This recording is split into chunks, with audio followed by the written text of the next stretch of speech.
Hello my friends, welcome to my channel Swapna's food corner.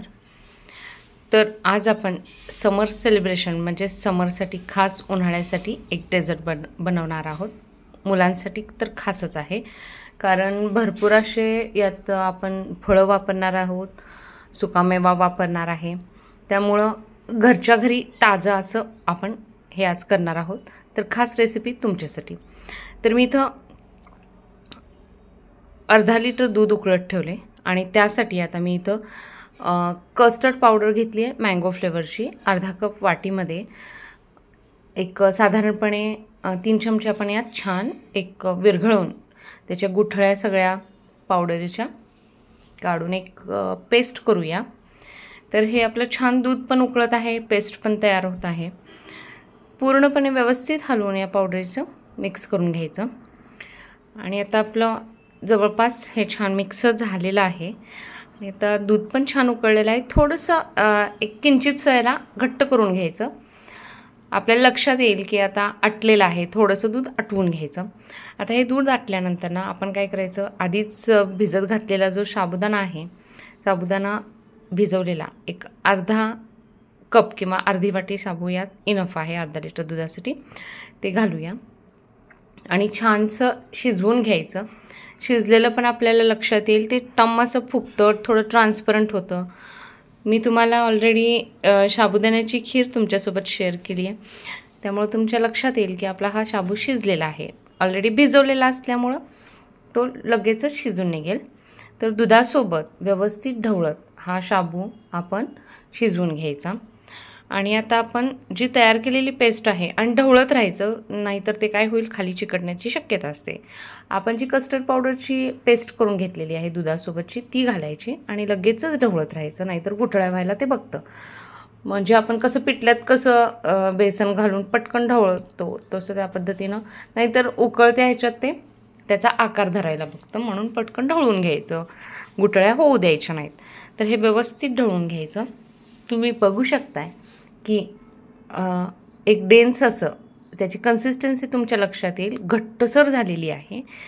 आणि ही आपल्याला आपलं डेझर्ट करण्यासाठी ही कन्सिस्टन्सी आपल्याला अशीच हवी आहे. तर आता गोड होण्यासाठी तर आपल्याला साखर घालावीच लागेल.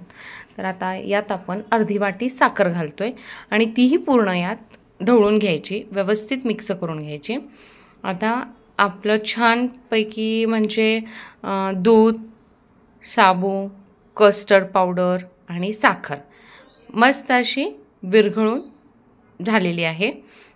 गॅस चालूच आहे, मिडियम फ्लेमवर आपण हे करतो आहे, हाय फ्लेमवर करू नका, म्हणजे दूध पण साईडला चिटकण्याची जास्त शक्यता असते. मग आता मी इथं गॅस ऑफ करते आहे. छान मिक्स झालेला आहे.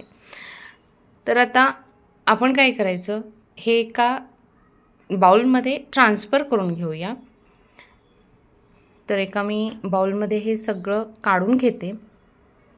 घरच्या घरी आपण करतो आहे आणि हे मुलांसाठी करतो आहे, त्यासाठी एकदम आपण यात कसं कुठलंही पदार्थ मुलांसाठी घरच्यांसाठी म्हणलं की आपण जीव ओतून करतो, मग तर नक्कीच छान होणार. घरच्या घरी असल्यामुळं ते फार दिवसाचं प्रिझर्वेटिव्ह जे आपण आईस्क्रीम वगैरे आणतो त्याऐवजी हे करून बघूया, मुलांनाही आवडेल, फळंही पोटात जातील. तर आता आपण याला काय करायचं, रूम टेम्परेचरवर गार करून घ्यायचं आणि गार करून झाल्यानंतर आपण झाकण ठेवायचं आणि त्याला एक अर्ध्या तासासाठी फ्रीजमध्ये ठेवून द्यायचं. अर्ध्या तासानंतर आपण फ्रीजमधून बाहेर काढायचं आणि आता आपण त्यात हवे ते ड्रायफ्रूट्स ॲड करूया आणि हवे ते आवडतील ते फ्रूट्स ॲड करूया. तर ड्रायफ्रूट्स मी इथं काजू बदाम घेतले आणि फळं जी आहेत तर ती काळी द्राक्षे, हिरवे द्राक्षे, चिक्कू यांचं छोटे छोटे मी कट करून घेतलेले आहे. तर ते मस्तपैकी यात मिक्स करूया. आता दिसायलाच हे एकदम टेम्पटिंग लुकिंगमध्ये आलेलं आहे. आणि आता आपण छान असं भरपूर डाळिंबाचे दाणे यात घालू. तुम्ही बघू शकताय, तोंडाला पाणी सुटतंय आणि पटकन गार असल्यामुळं कधी एकदा खाऊया असं झालेलं आहे. तर हे आज जवळजवळ आपलं डेझर्ट तयार आहे. सगळं मिक्स झालेलं आहे, एकजीव झालेलं आहे. कस्टर्ड पावडर आहे, दूध आहे, साखर आहे, शाबू आहे